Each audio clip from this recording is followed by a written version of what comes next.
वास्तविक एवं मौद्रिक क्षेत्रों का सह अस्तित्व। अर्थव्यवस्था में मौद्रिक और राजकोषीय वास्तविक और मौद्रिक क्षेत्रों का सह अस्तित्व है, ये कभी अलग हो ही नहीं सकता है। जैसा कि प्रतिष्ठित सिद्धांत में हमने पढ़ा था कि जो ये वस्तु बाजार है, जैसे वो equal to function of N, यानी जो उत्पादन है वो रोजगार का फलन है। ये वस्तु बाजार में है, जिसको हम वास्तविक क्षेत्र कहते हैं, और मौद्रिक बाजार में पी इक्वल टू एम भी था। और श्रम बाजार में क्या था? श्रम बाजार में ये था कि जो W/P DL equal to function of W/P, SL equal to S equal to function of W/P, यानी जो श्रमिकों की मांग है वो वास्तविक मजदूरी का फलन है, और जो श्रमिकों की पूर्ति है वो भी श्रमिकों वास्तविक मजदूरी का फलन है। तो ये उसको उन्होंने पूरी कैटेगराइज कर दिया था, लेकिन केन्स ने ऐसी कोई कैटेगरी नहीं बनाई।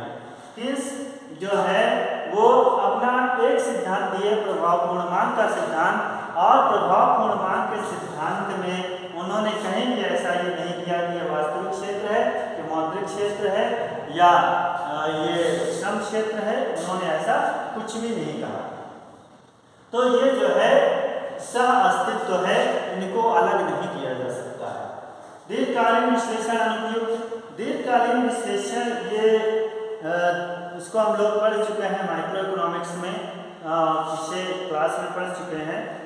ये दीर्घकाल वो है कि जब हम उत्पादन के सारे साधनों में परिवर्तन कर देते हैं, यानी उत्पादन के जब सारे साधन परिवर्तित हो जाते हैं तो वो दीर्घकाल होता है, और जब उत्पादन के कुछ साधनों को स्थिर रख करके कुछ साधनों में परिवर्तन करके उत्पादन किया जाता है तो वो अल्पकाल होता है।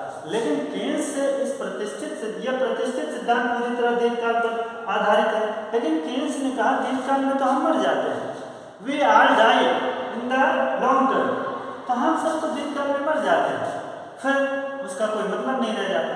तो इसलिए केन्स ने अपना पूरा सिद्धांत अल्पकालीन विश्लेषण पर दिया, यानी केन्स का हर पूरा सिद्धांत अल्पकालीन विश्लेषण पर आधारित है। तो और दीर्घकालीन विश्लेषण मौद्रिक एवं राजकोषीय नीतियां आवश्यक।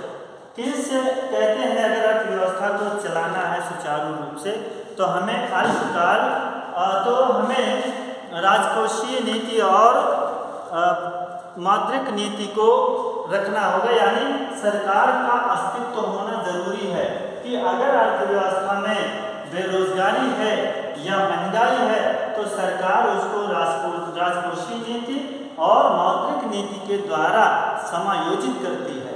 तो सरकार का अस्तित्व होना जरूरी है, जबकि प्रतिष्ठित सिद्धांत ने कहा था कि जो सरकार का हस्तक्षेप है वो नहीं होना चाहिए, यानी लेसेस फेयर इकोनॉमी होनी चाहिए। तो ये हो गया पूर्ण रोजगार असंभव है।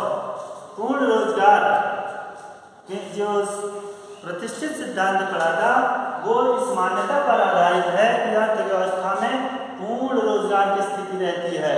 अगर कभी अर्थव्यवस्था में बेरोजगारी आई तो मजदूरी में थोड़ी सी कटौती करके सबको रोजगार दे देते हैं, तो पूर्ण रोजगार फिर से आ जाता है।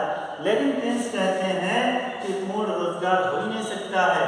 केन्स के विश्लेषण में आप आंशिक रोजगार पढ़ेंगे, यानी कि अर्थव्यवस्था में अगर हम कुल मांग को थोड़ा सा और बढ़ाएंगे तब कहीं जाकर के पूर्ण रोजगार होगा, लेकिन वह स्थिति कुछ समय के लिए है। यानी जब हम देखते हैं कि अर्थव्यवस्था में समस्याएं ज़्यादा हैं तब कुल मांग को बढ़ाते हैं, और कुल मांग को हमेशा बढ़ा के रखना ये उचित नहीं है, ना कर पाएंगे। तो आंशिक रोजगार विश्लेषण पर ये आधारित है।